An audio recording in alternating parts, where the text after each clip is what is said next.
ادات راغب ہے۔ اس کتاب کے اندر انہوں نے جو صدیقہ لفظ کا معنی کیا ہے وہ یہ کہ وہ میں آپ کی خدمت میں عرض کرتا ہوں، من کثر منہ الصدق، وہ ذات جس کے وجود سے کثرت سے صدق جاری ہو، صادر ہو، بل یقال لمن لا یکذب قط، بلکہ اس ذات کے متعلق صدیقہ یا صدیق کا لفظ استعمال کیا جاتا ہے کہ جس کے وجود سے کبھی، جس کی ذات سے کبھی جھوٹ نہ سنا گیا ہو۔ لمن صدق بقولہ،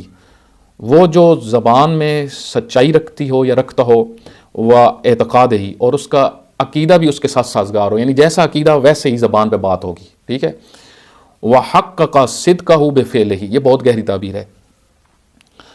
اور محقق ہو گیا اس کا سچ، زبان والا جو سچ ہے وہ محقق ہوگا فعل کے ذریعے سے،